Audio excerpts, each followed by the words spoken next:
أشهد أن لا إله إلا الله وحده لا شريك له وأشهد أن محمدا عبده ورسوله أما بعد فأعوذ بالله من الشيطان الرجيم بسم الله الرحمن الرحيم الحمد لله رب العالمين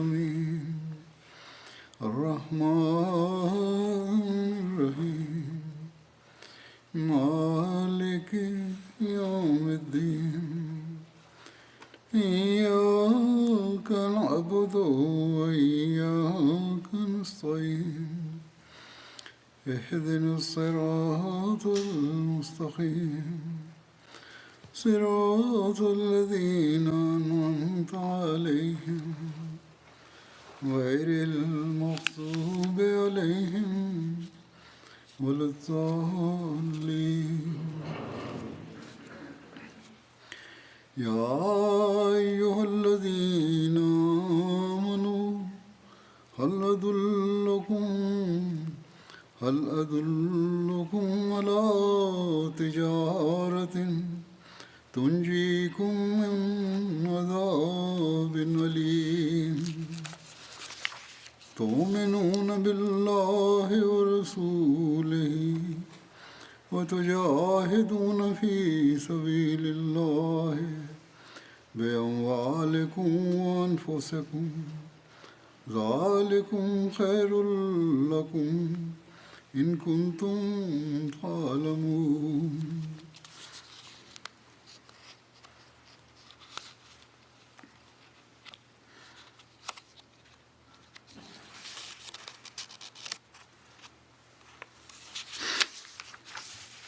يغفر لكم ذنوبكم ويدخلكم جنات يغفر لكم ذنوبكم ويدخلكم جنات تجري من تحتها الأنهار ومساكن طيبة في جنات عدن ذلك الفوز العظيم.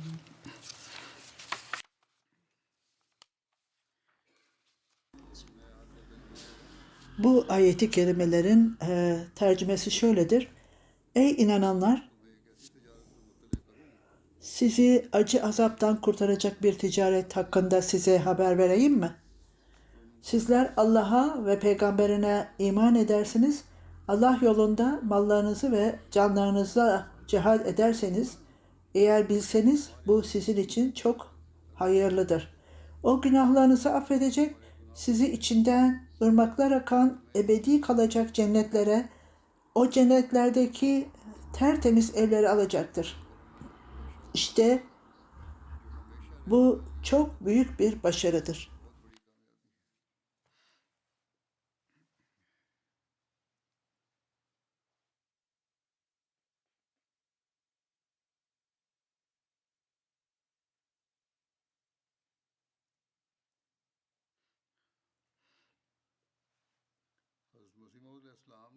Vaat edilen Mesih Aleyhisselatü Vesselam bir yerde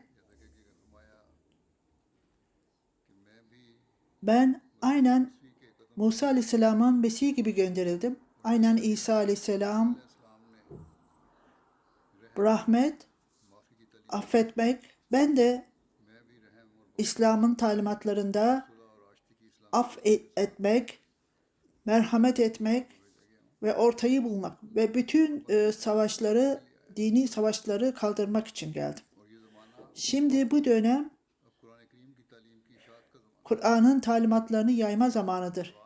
Yoksa kılıçla savaşmak değil, İslamiyet'in talimatlarını Kur'an'la yaymaktır.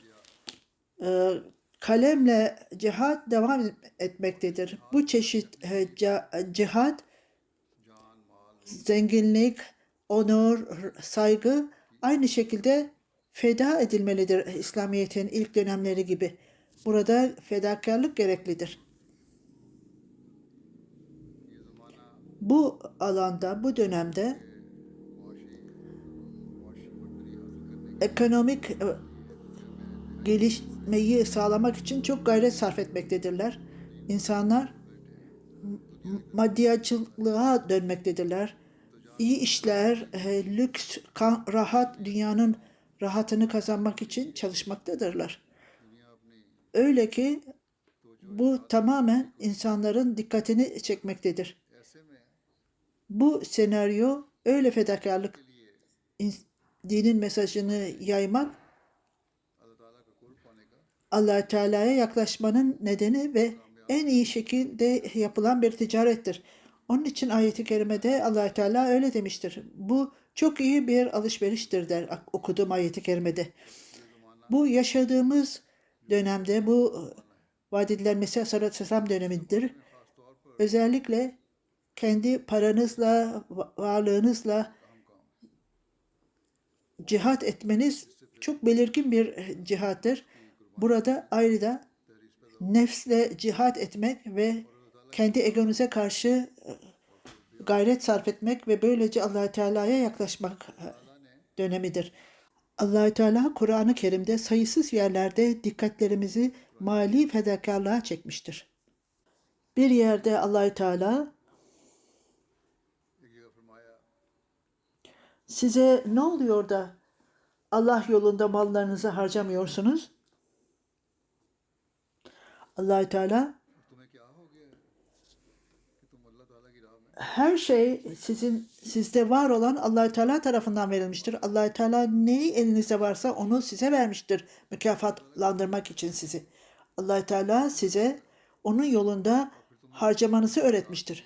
Eğer inancınız varsa ve kesin olarak inanıyorsanız Allah Teala bu sizin onun yolunda fedakarlık yapmanızı gerektirir. Başka bir yerde de Allah Teala uyararak sizi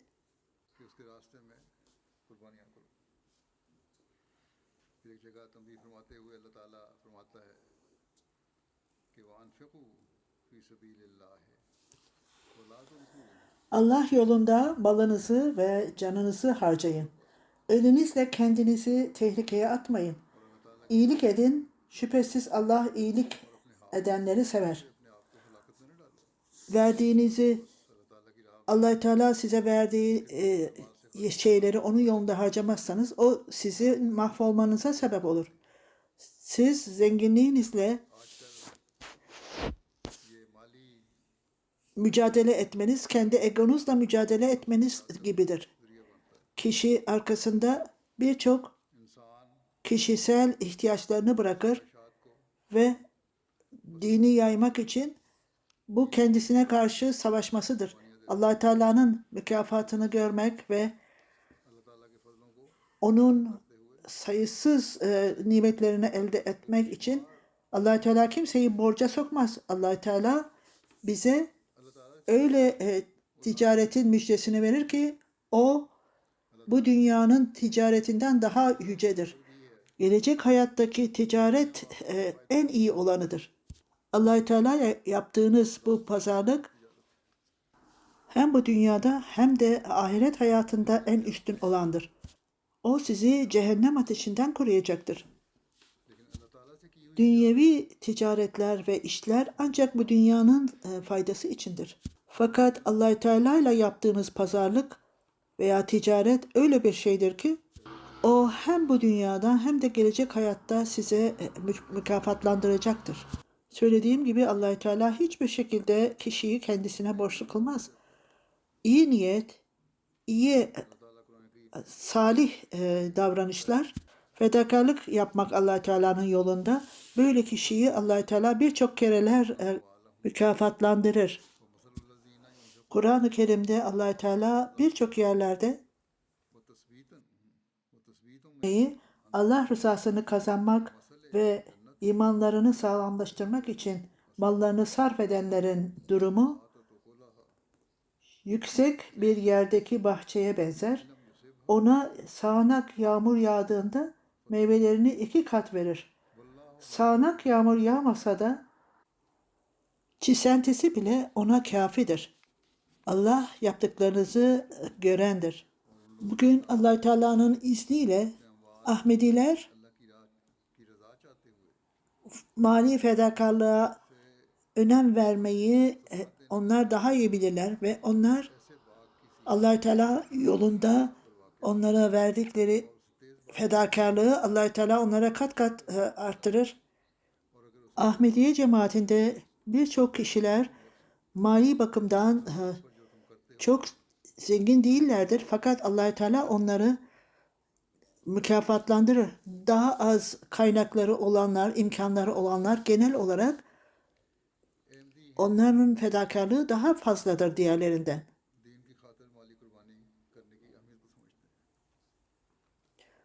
Zaman zaman bu örneklerden bahsederim. Bugün de bundan böyle örneklerden bahsedeceğim.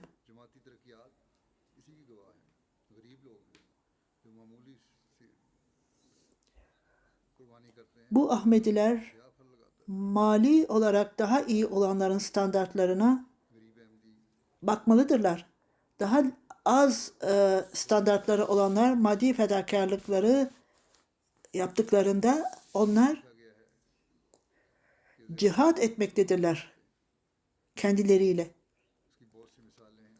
Sayısız Ahmediler Afrika'da, sayısız Pakistan'da, Hindistan'da da Ahmediler fedakarlık yapmaktadırlar.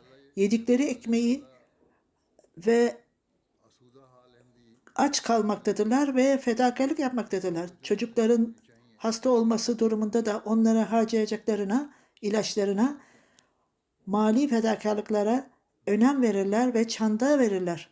Allah Teala ondan sonra onları mükafatsız bırakmaz. Esas olarak bazı durumlarda Allah Teala'nın yağmuru, nimetleri öylesine iner ki bu kişiler hayret ederler. Bu onların inançları, imanları daha da güçlenir. Bu nokta hiçbir zaman zayıf düşünceli Ahmedilere gitmemelidir. Allah Teala daima fedakarlık yapanları daima mükafatlandırır. Allah Teala'nın bizim sınırlı zenginliğimize ihtiyacı yoktur. Allah Teala'nın bizden istediği fedakarlık, böylece biz daha da nimetleri almak için, daha fazla mükafat almak içindir. Vaat edilen Mesih Aleyhisselatü Vesselam bu ruhu kendi cemaatine yerleştirmiştir. Vaat edilen Mesih Aleyhisselatü Vesselam'ın zamanından bugüne kadar bizler böyle manzaraları görmekteyiz. Ahmediye Müslüman cemaatinin üyeleri kendi kişisel ihtiyaçlarını arkaya atarlar ve cemaatin işlerini daha öne alırlar. Bu gerçekten cemaatin ilerlemesinin neticesi ve başarılı olmasının neticesidir. Allah Teala böyle kişileri mükafatlandırır. İnanan ve anlayışı olanlar için Resul-i Ekrem sallallahu aleyhi ve sellem kendinizi ateşten koruyun der. Hatta yarım bir hurma harcasanız bile, bu sizin kapasiteniz olsa bile bunu verin ve kendinizi ateşten kurtarın. Resul-i Ekrem sallallahu aleyhi ve sellem cimrilikten kendinizi koruyun. Çünkü cimrilik geçmiş cemaatlerin harap olmasına neden olmuştur. Sahabelerin bildiğine göre ne zaman bir mali fedakarlık duyurusu olsaydı Resul-i Ekrem sallallahu aleyhi ve sellem'e, sahabeleri pazara gider ve mallarını satar ve kazandıklarını Resul-i Ekrem sallallahu aleyhi ve sellem'e verirdi. Allah Teala işte böyle insanları Resul-i Ekrem sallallahu aleyhi ve sellem'e vermişti. Sayısız örnekleri vardır onların. Tarihte biz böyle kardeşlerimizin örneklerini görmekteyiz. Onların fedakarlıkları gerçekten hayret vericidir.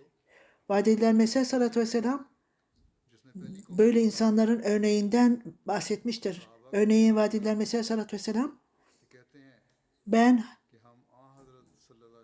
cemaatimizin üyelerinin bağlılığından hayret ettim. Çok fakir olan Mia Cemalettin, İmamettin, Hayrettin, İmamettin, Keşmiri, onlar bana yakın köylerde yaşarlardı. Onlar 3 kardeş ve fazla zengin olmayan, belki günde 3 ana kazanırlardı o günkü paraya göre. Fakat çanda ödemek için çok faaliyetliydiler. Mia Abdülaziz Batvali, ben de onun bağlılığına hayret ediyorum. Çok standartta olmamasına rağmen mali standardı 100 rupi verirdi mali fedakarlık için. Bu fakir kişi bu parayı uzun zamanda biriktirirdi. Fakat ondaki arzu, kalbindeki arzu, çanda ödeme arzusu Allah Teala'nın rızası için, onlar tarihte kaydedilmiştir. Allah Teala'nın rızasını kazanmak için arzu vardı onlarda. Küçücük bir fedakarlık veya büyük fedakarlık vermek için onların isimleri yazılmış ve vaat edilen misyonunu desteklemiştir. Başka birinden bahsetmek istiyorum. O da fakirdi ve sakattı. Hafız Muineli sahip. Onun kalbinde cemaate hizmet etmek için çok arzu vardı. Ona fedakarlık yapmak istiyordu. Çok zor bir mali durumdaydı. Sakat olmasına rağmen iş yapamazdı. İnsanlar ona vaat edilen Mesih Aleyhisselatü Vesselam'ın yaşlı bir kişisi olarak düşünür ve ona hediye verirlerdi. O verilen hediyeleri, paraları hiçbir zaman kendisi için harcamazdı. Daima onları dine hizmet etmek için vaat edilen Mesih Aleyhisselatü Vesselam'a verirdi bu amaçla. Vaat edilen Mesih Aleyhisselatü Vesselam bir duyuru yaptığında herhangi bir şüphe olmadan daima buna katılırdı. 1 rupi bile olsa fedakarlıkta daima hiç şüphesiz ona katılırdı. O günlerde bir peni gibidir. Hiç şüphesiz ona katılırdı. Kendi kapasitesine göre en küçük bir fedakarlık bile olağanüstü bir fedakarlıktı. Çünkü Hafız Sahab kendisi aç kalırdı ve kendi mali fedakarlığını yerine getirirdi. Bu insanlar Allah Teala'nın rızasını kazanmak için her zaman her türlü fedakarlığı verirlerdi. Allah Teala onlara sevecen gözle bakmaktaydı. Onların meyveleri gelecek nesillerin bugünkü mükafatlarını almaktadırlar. Bu sahabelerin nesilleri eğer bugün Allah Teala'nın lütfuyla onların üstünde varsa onların atalarının fedakarlıklarından dolayıdır. Allah Teala bugün onlara mali belirginlik vermiştir. Çünkü onların atalarının fedakarlığından dolayıdır. Ne kadar fedakarlık yapırlarsa onlar bu yaklaşımla sizin büyüklerinizin yaptığı mentaliteydi bu. Bugün Ahmediye cemaatinin çok mali durumları olmadığı halde çok yüce bir mali fedakarlıkta bulunurlar. O daha zengin olanlar kendileri dikkat etsinler, kendilerini kontrol etsinler, ölçsünler.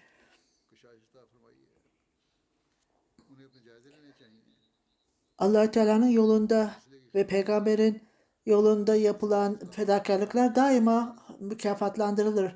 Resul-i Ekrem sallallahu aleyhi ve sellem 1 dirhem bugün 100.000 dirhemden daha değerlidir. Sahabeler sordu, bu nasıl olabilir? Resul-i Ekrem sallallahu aleyhi ve sellem 2 dirhemi vardı bir kişinin. Onun 1 dirhemini vermişti fedakarlık olarak. Başka bir kişi çok büyük bir zenginliği vardı. Çok malları vardı, evleri vardı. O 100.000 dirhem verdi. Şimdi 100.000 dirhem daha büyüktür fedakarlık bakımından. Fakat zayıf veya fakir kişinin arzusunu ile karşılaştırılacak olursanız 100.000 dirhemin hiçbir değeri yoktur o fakirin verdiği bir dirhem. Allah Teala o kişinin arzusu ve onun gerçek e, arzusu bu paranın miktarı demek değildir. Oranıdır. Bazı insanlar bana yazarlar. Siz çandaları fakirlerden alıyorsunuz derler. Hayır, durum böyle değildir. Onların kalplerinde arzu vardır. Bu insanlar başka insanların isimlerini bahane alırlar. Çünkü kalplerinde materyalist duygu vardır. Allah Teala'nın lütfuyla Ahmediye cemaatinde tamamen fedakarlık yapanlar vardır. Sahabeler, Resul-i Ekrem sallallahu aleyhi ve sellem'in sahabeleri bu fedakarlığı bugünün insanları ile düşünürler. Onların örnekleri kendileri fedakarlık yapmaktadırlar. Bugün bile bizler öyle örnekler vardır ki gerçekleşmiş olan örnekler. Yine bildirdiğim gibi zaman zaman ben bunlardan bahsederim değişik raporlarda. Olağanüstü onlar mali fedakarlıkta bulunurlar. Çok uzaklarda, Afrika'da son derece bağlıdırlar onlar. İslamiyet'in mesajını dünyaya yaymak adına ve dinin başarısı için onlar yardımcı olurlar. Vaat edilen Mesih Aleyhisselatü Vesselam'ın misyonu için bu insanlar daima bu ifadeyi, vaat edilen Mesih Aleyhisselatü Vesselam'ın ifadesini göz önünde bulundururlar. Sizin için zenginliği, parayı sevip aynı şekilde Allah-u Teala'yı sevmek mümkün değildir. Ancak bunlardan birini sevin. Bu insanlar, Allah-u Teala'yı seven insanlar çok şanslıdırlar. Ve eğer Allah Teala'yı ve onun yolunda harcarsanız hiç şüphesiz kesin olarak biliyorum ki Allah Teala size daha fazla nimetleri, onların zenginliklerine daha fazla nimetlendirecektir. Bu zenginlik otomatik olarak gelmez. Allah Teala'nın arzusuyla gelir. Allah Teala'nın rızası için verdiğiniz miktar hiç şüphesiz Allah Teala'ya ulaşır. Bu vaat edilen Mesih Aleyhisselatü Vesselam'ın ifadesidir. Bugün de aynı örnekleri görmekteyiz. Nasıl insanlar Allah Teala'nın yolunda verirler ve nasıl devamlı olarak Allah Teala onlara nasıl mükafatlandırır karşılık olarak. İnsanlar aynı çevrede diğerleriyle çalışırlar. Fakat Ahmedilerin malları nimetlendirilir. Diğerlerin ise nimetlenmez karşılaştırma olarak. Bu Ahmedilerin imanlarını arttırır. Bunların örneklerinden bahsedeceğim.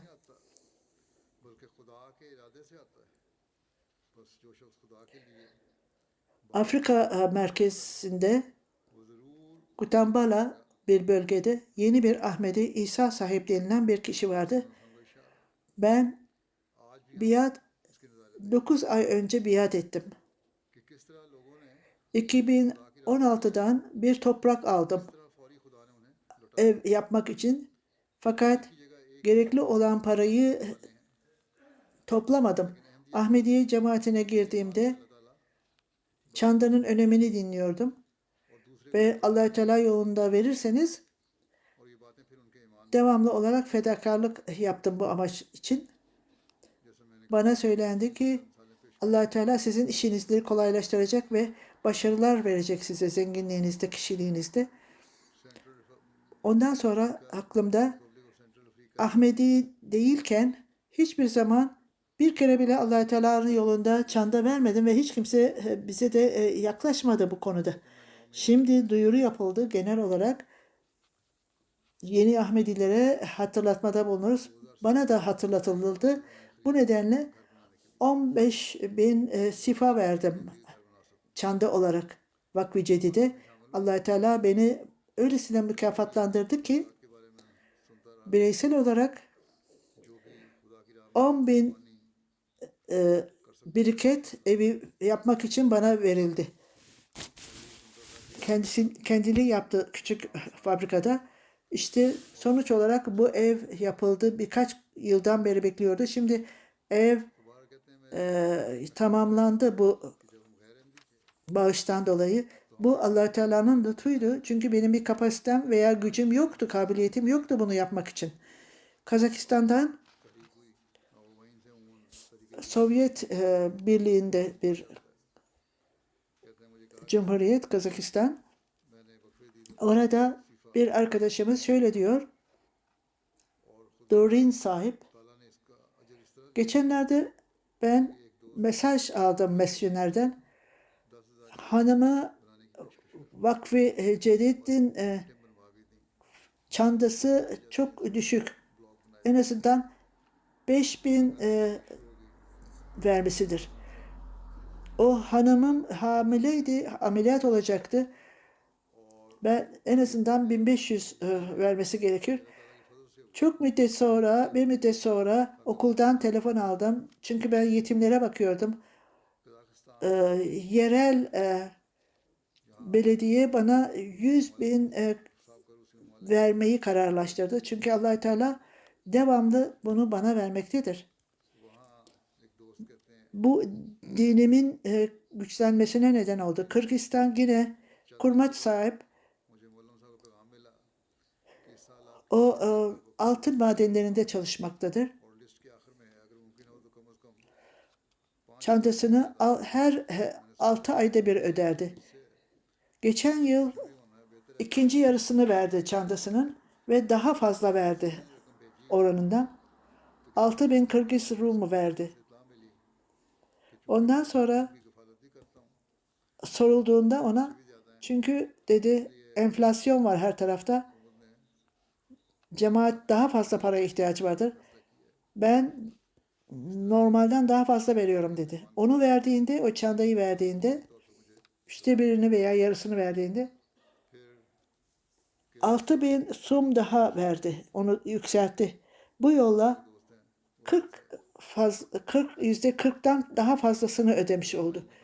Bu örnek Allah Teala'nın kaderidir. Hiç kimse ona onu ver diye söylemedi.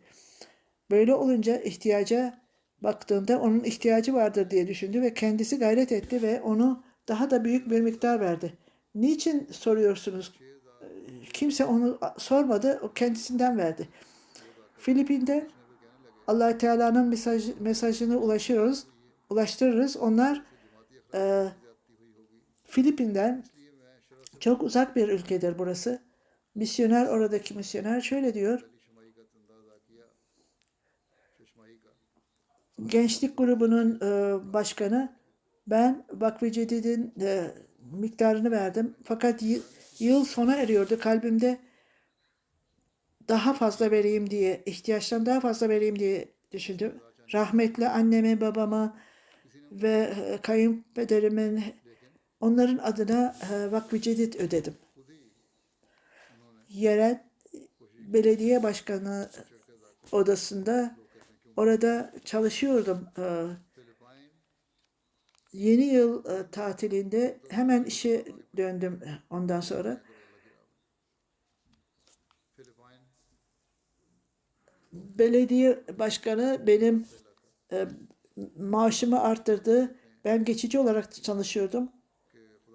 Benim işimi direkt olarak yaptığım fedakarlıktan dolayı bunun mükafatını hiç şüphesiz Allah Teala bizi hayal ettiğimizden daha fazlasını bize verir. Afrika'da bir ülke, Kamerun. Orada misyoner şöyle diyor.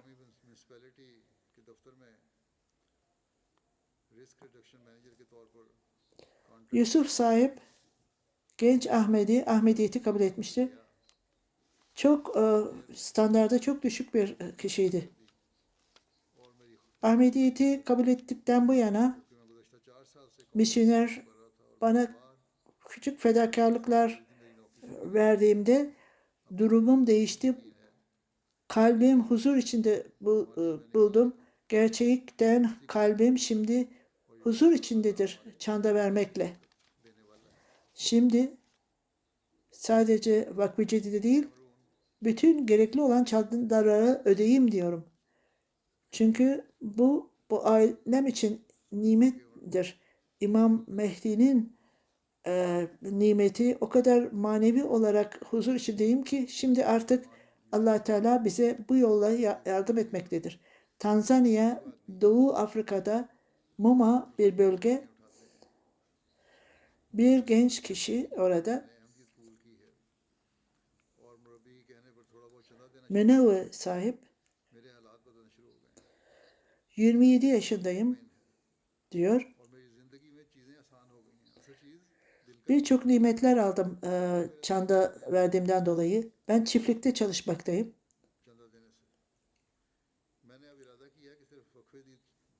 Benim niyetim Vakfı Cedid'i vermekteki niyetim bu yıl. Çabucak vermeyi karar verdim. Çünkü söz vermiştim. Eğer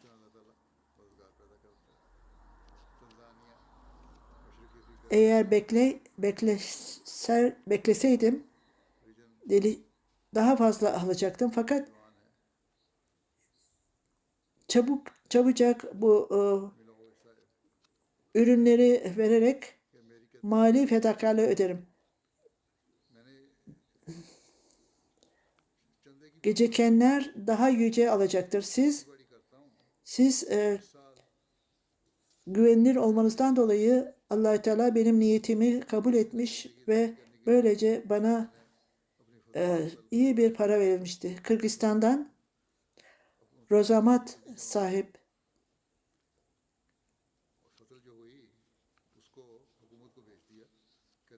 Vakfı Cedid çantasıyla ilgili olarak o kadar önemlidir ki diyor, bana anlatılması çok ilginçtir.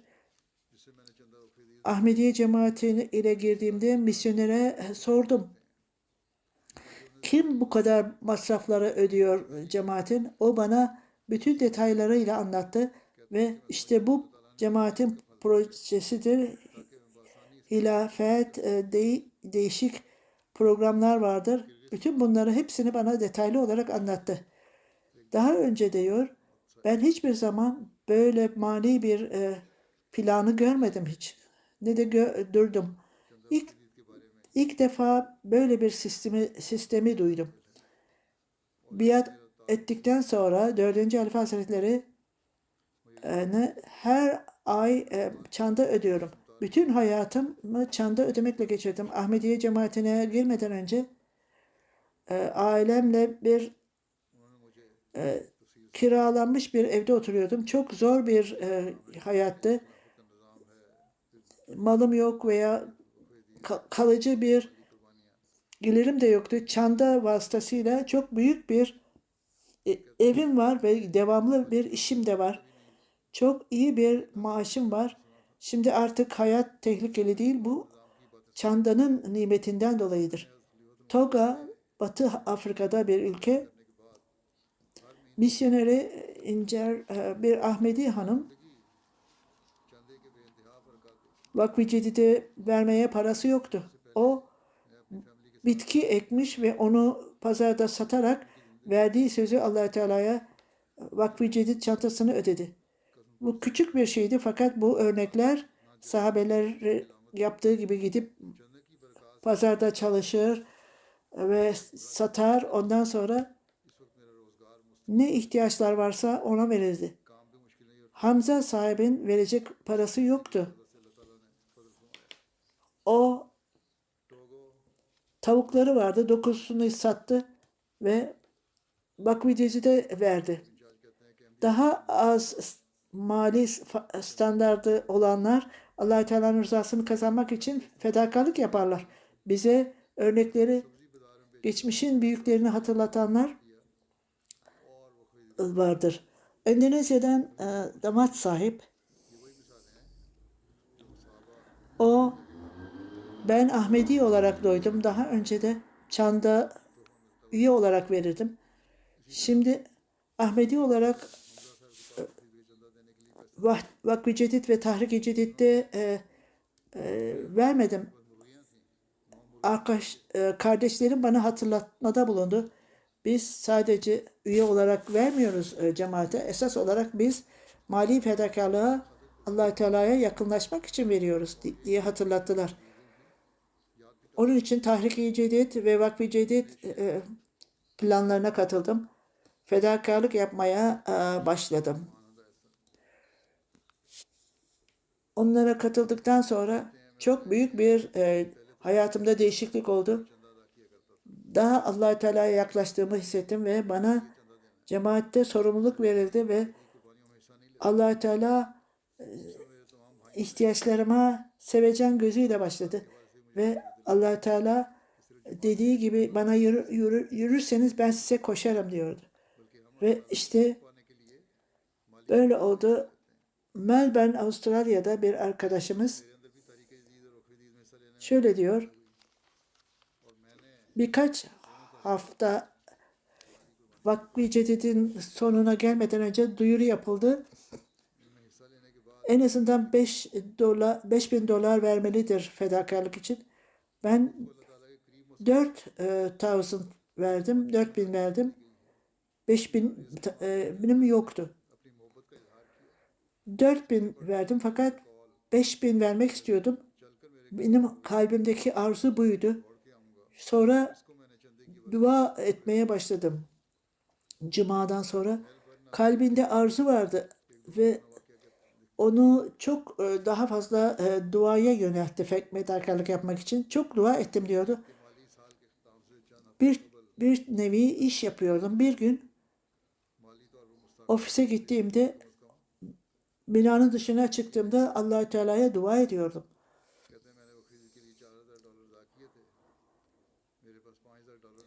Nasıl ben bu mali fedakarlığa katılabilirim? Allah-u Teala bana imkan verirse. Sonra ofise döndüm. Benim işim ortağım Hristiyan'dı. Odama geldi ve mutlu olarak bana sana çok büyük bir haberim var dedi. Daha detayları vererek o yeni iş kurduğumuz iş 15.000 verildi bize. Hemen anladım ki benim duam kabul edilmişti. Ondan sonra dua ettiğimi ona söyledim ve Allah-u Teala nasıl bizi yönlendirdi. Ben kesin olarak biliyordum ve Allah-u Teala benim duamı kabul etmiş ve onu dinlemişti. Hristiyan olan ortağım 5.000 çok fazla dedi. Duanızdan dolayı ben de bundan istifade ettim. Ben de buna katılıyorum dedi. Bu paranın yarısını ben de vereceğim. Ona başka insanlık olan insanlar vardı. Vakf-ı Cedid var. Bunu kendim vereceğim dedim. Her durumda Allah-u Teala duamı kabul etti ve bana nimetlerini yağdırdı. Fiji'de çok uzak bir ülkedir. Yeni bir Ahmedi orada Zinül Begüm sahip 2-3 yıl önce biat etti. Sonuç olarak mali durumlara katıldı ve küçük bir miktar verirdi. Bazen genel çanda verirdi. Bu yıl benim hutbemi dinlemiş ve idare sistemiyle ilgili olarak kendisi Tahrik-i Cedid ve Vakf-ı Cedid'de o miktarı 10 misli yükseltmişti ve esas olarak bütün miktarları verdi. Çanda ağımla ilgili olarak söylendiği gibi her hafta kendi oranına göre verir ve bütün çantasını yerine getirirdi. Yeni bir Ahmedi şöyle diyor. Çandamı yükselttiğimden bu yana daha da ilerledim ve başarılı oldum. Ocak ayında inşallah 2024'te daha da yükselteceğim. Bana bunun faydasını sormak isteyen varsa bana sorsunlar. Endonezya'dan Secil Bey, Yeni Ahmedi burada Simon, mali fedakarlıkla ilgili olarak ona hatırlatılmada bulundu. Ve biz bu çantayı, bu vergi değildir, Allah-u Teala'nın rızası için veririz. Allah-u Teala karz-ı hasana iyi olarak veririz. Bu kişi bunu vermeye başladı. Daha önce de kiliseye giderdim ve para verirdim onlara. Hiç hayatımda bir değişiklik olmadı. Fakat Ahmediye cemaatine girdiğimde, Allah Teala'nın yolunda para verdiğimde o benim ihtiyaçlarımı yerine getirdi. Bazen paraya ihtiyacım olduğu zaman ansızın hemen bana para gelir. Bazen yiyeceğe ihtiyacım olduğunda bu ihtiyaçları bazı insanlar tarafından bu yemek ihtiyacım yerine getirildi. Simon sahip şimdi kendi kapasitesinden daha fazla para vermektedir. Emir Tanzanya Beşir sahip 40 bin şiling vermektedir vakfide. Onun hanımı, senin durumun o kadar iyi değil. Niçin bu kadar çok para veriyorsun dedi. Üzülme dedi. Allah Teala'nın yolunda verilen para hiçbir zaman Allah Teala bunu yok etmez. Hiç şüphesiz onun da fazlası gelecektir. Birkaç gün sonra farklı imkanlardan öyle bir iş aldı ki o miktardan daha fazla aldı. Çok büyük bir gelir. Ben bunu daha önce de biliyordum. Fakat hanımım şimdi bunu gördü. Kendi gözleriyle buna şahit oldu ve onun imanı da arttı. Vakfı Cedid Almanya'dan bir öğrenci hükümetten para istedi. Hükümetten eğitim için para istemişti. Benim sömestrim başlamak üzere. Çok az param var. Diğer taraftan Mali Vakfı Cedid yılı sona eriyordu. O kendi sözünü yerine getirmesi gerekiyordu. Fakat bununla beraber hükümetten para alacağını düşünüyordu fakat reddedildi. Sonra Allah-u Teala'ya güvendi ve çantasını verdi. Sömestri tamamlandıktan sonra çok yüce bir rakam aldı.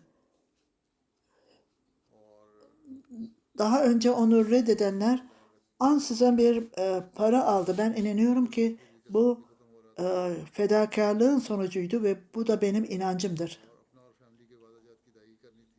Samatvari Hindistan'da bir yerdir, bir Ahmedi.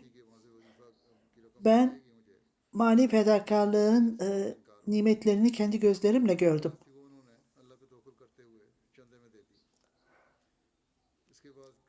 Vakfı Cedid'e vermek için bir para ödememiştim Covid'den dolayı.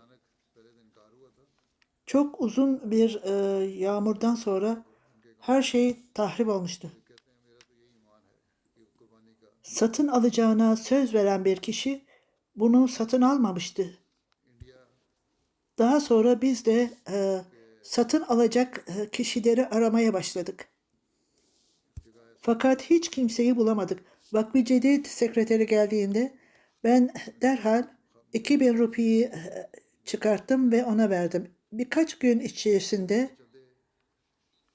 biz karara bağlamamıza rağmen gelip bütün malları gelip aldı. Allah Teala, bu benim inancımdır. Ödediğim 2000 rupinin yerine o kişi bana 10 misli 20.000 rupi verdi. Aksi halde bu stok uzun zamandır satın alınmamıştı. Sonunda satın alındı.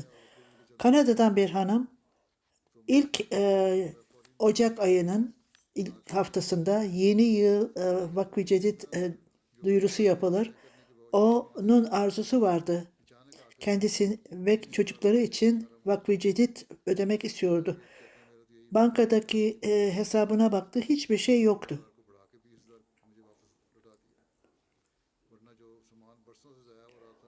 Ben dua ettim, Allah-u Teala bana imkan versin ve bana kabiliyet versin ki çandamı ödeyeyim.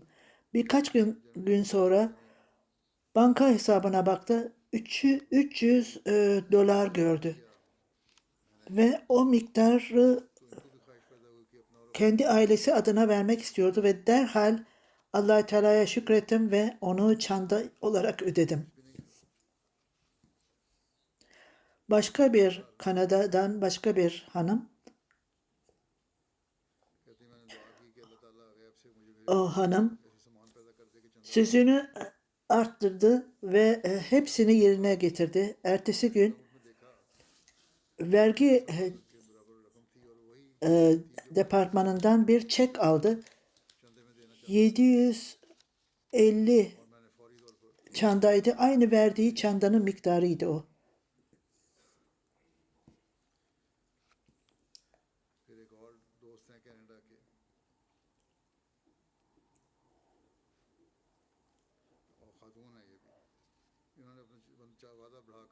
Tanzanya'dan Yeni Ahmedi Amna sahibi Ahmediyeti kabul etmişti.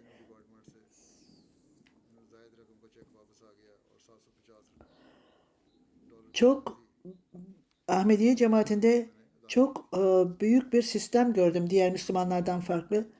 Her mali fedakarlığa fiş verilir. Yoksa biz hiçbir zaman almayız.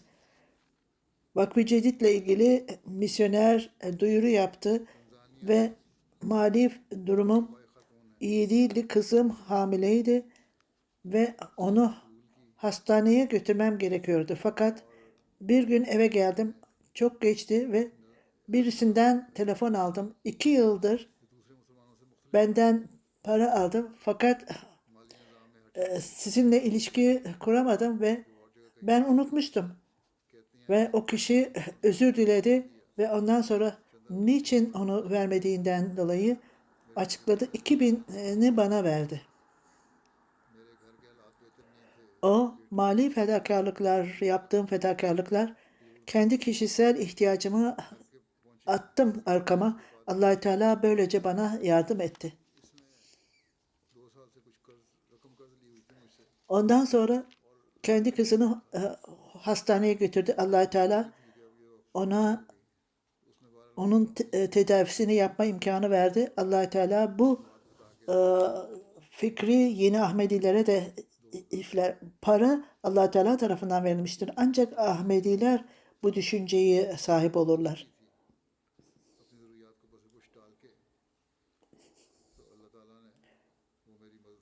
Niger başka bir ülke.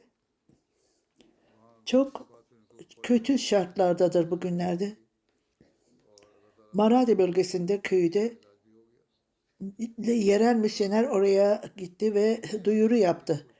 İnsanlar kendi kabiliyetlerine göre Vakf-ı Cedid'e katıldılar. Bir Ahmedi olmayanlar niçin fakir insanlardan para alıyorsunuz?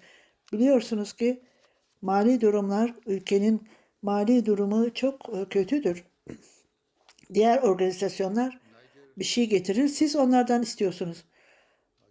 Misyoner cevap verdi. Bu köydeki Ahmedilerden birisi ayağa kalktı ve çok arzu ile başka İslam organizasyonları evet gelirler, bize yardım ederler. Fakat İslam organizasyon bize İslam'ı öğretti mi? Evet bize iş verirler, yaparlar fakat geriye dönerler. Ahmediye Müslüman cemaati bize İslamiyet'i öğretti. Onlar bize para toplamaya gelmedi.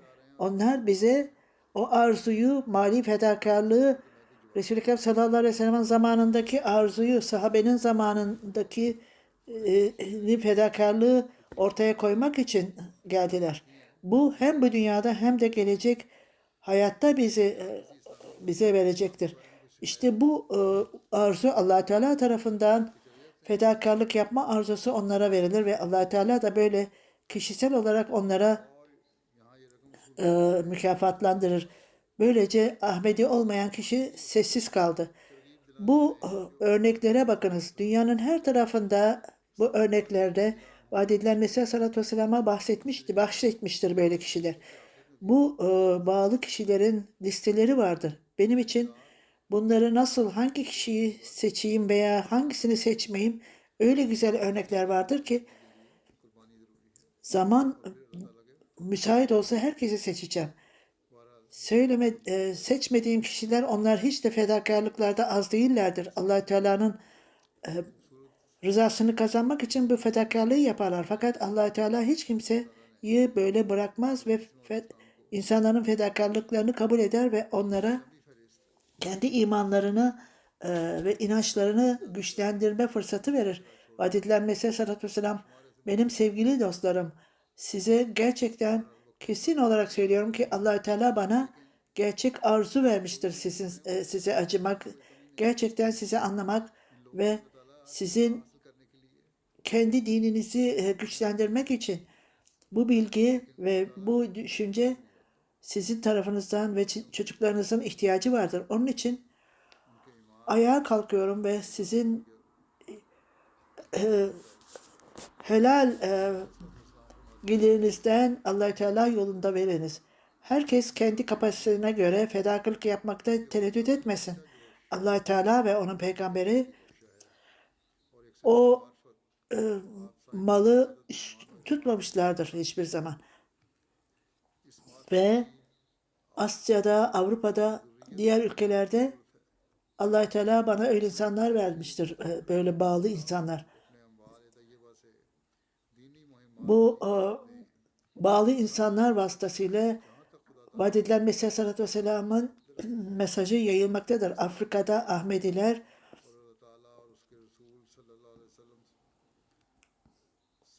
en yüce seviyedeki fedakarlıklarla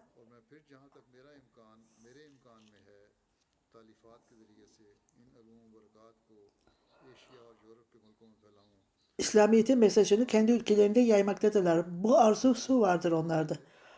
Avrupa'da, Amerika'da onlar zengin ülkelerdedir. Bu ülkelerde çok para verilmektedir. Bunlar diğer ülkelerde harcanır. Daha az fakir olan ülkelerde anlaşılır. Allah Teala herkesin kendi fedakarlarını Ahmediye Müslüman cemaatine ödemelerini ve herkesin bunu böylece yapmalarını nasip etsin.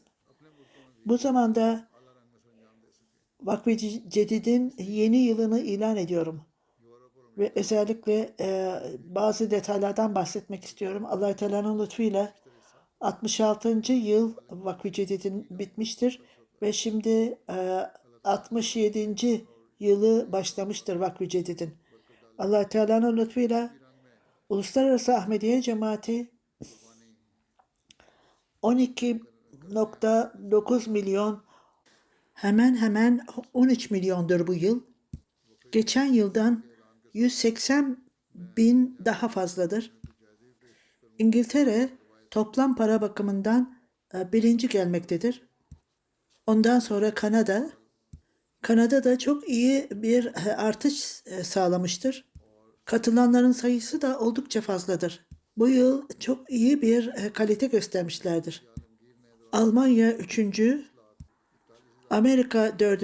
Pakistan, Hindistan, Avustralya, Orta Doğu'dan bir ülke, Endonezya, yine Orta Doğu'dan başka bir ülke, Belçika, Afrika söz konusu olunca ilk Mauritius, Gana, Burkina Faso. Burkina Faso'nun durumu çok zayıf olmasına rağmen Afrika'da 3. pozisyonu elde etmiştir.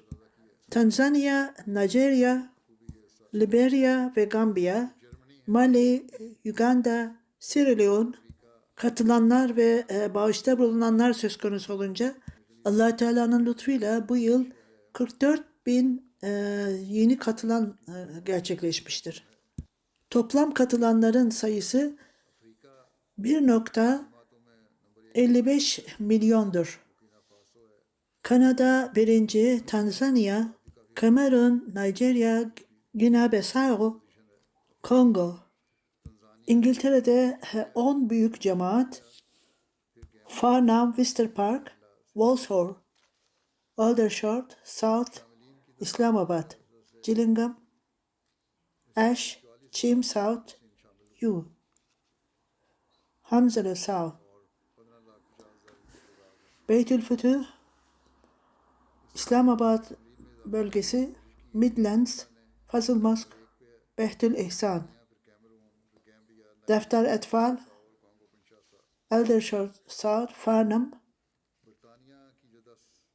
Aldershot North, Ash, Islamabad, Roehampton Vale, South Cheam, Manchester North, Birmingham West, Bradford South. Küçük cemaatler Spenwell, Keighley, Northwell, Northampton, Swansea. Kanada Amaret, Vaughan, Calgary, Peace Village, Vancouver, Brampton, Brampton West, Toronto. Büyük cemaatler Milton East, Milton West, Hamilton, Hamilton West, Durham West, Ottawa West, Regina, Huddersfield, Abbotsford, Newfoundland. Etfal 15 yaşın altındakiler Vaughan, Peace Village, Toronto West, Vancouver, Calgary, Mississauga. Defter Etfal Durham 1. Milton West, Hakiki Ahmet, Montreal West, Hamilton. Almanya'da Hamburg 1. Frankfurt, Wiesbaden, Grosgrau, Rystad. 10 cemaat South Rodemark, Rodgard, Nida, Freiberg, Florensheim, Neuss, Mainz, Mediabad, Essenbach, Berlin, Koblenz. Defter Etfal Mannheim 1. Jettenbach, Hessen South West, Rhineland First West. United Amerika'da 10 cemaat Los Angeles 1. Maryland, North Virginia, Seattle, Silicon Valley, Austin, Oshkosh, Minnesota, Portland. Detval Efta, Seattle, Los Angeles, Maryland, South Virginia, Cleveland, Austin, Silicon Valley, Oshkosh, Indiana, Zion. Pakistan'da 1. bölgelerde Lahore, Rabwah, Karachi.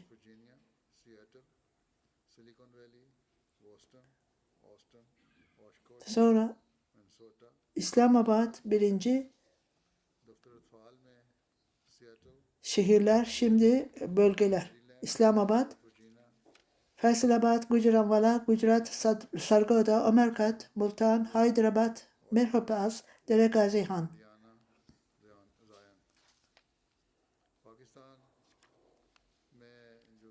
Defter Etfal 3 büyük cemaat Lahore, Rabwah 2. Karachi 3.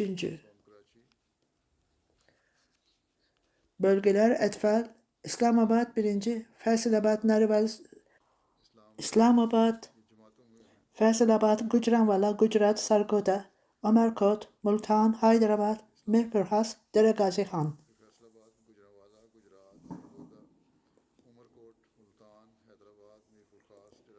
Defter Etfal 3 büyük cemaat Lahore 1. Rabwah 2. Karachi 3. Defter Etfal İslamabad 1. Faisalabad, Narwal, Sargodha, Amerkat, Gujranwala, Mirpurkhas, Gujarat, Hyderabad, Shekhupura.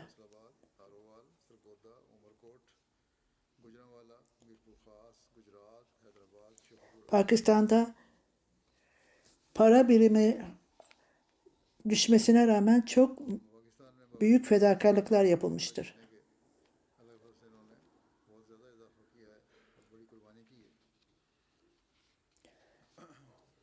Hindistan'da Kerala, Tamil Nadu, Jammu Kashmir, Telangana, Karnataka, Ishabara, Punjab, West Bengal, Delhi, Vamaska, Hyderabad, Coimbatore, Qadian, Calicut, Manjeri, Bangalore, Medapallayam, Calcutta, Karalay, Karang. Bunlar para toplamak için. Birincidir. Avustralya'da 10 cemaat, Melbourne, Lambaran, Castle Hill, Marsden Park, Logan East, Melbourne Barrack, Penrith, Perth, Melbourne Cripe, Parramatta, Adelaide West. Allah Teala'nın lütfuyla Allah Teala bütün bu insanlara fedakarlık yapma hissini versin. Ben devamlı olarak Filistinliler için dua etmenizi istiyorum.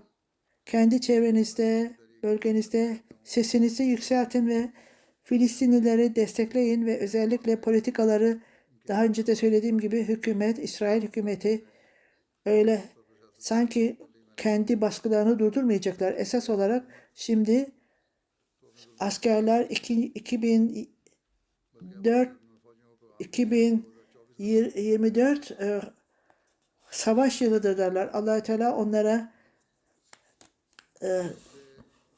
şimdi dünya savaşı başlatmak istemektedirler. O bölgede bombardıman yapmaktadirler ve İngiltere, Amerika onlar durdurulmasını istiyorlar ama sadece bunlar ağızdan sözlerdir. Sanki gerçek amaçları onların bütün Filistinleri o bölgeden çıkartmak ve o topraklarını eline geçirmektir. Allah-u Teala Filistinlere acısın ve Müslümanlara da acısın. Onlar akıllarını başlarına toplasınlar ve zamanın imamını tanısınlar ve onlar kabul etsinler.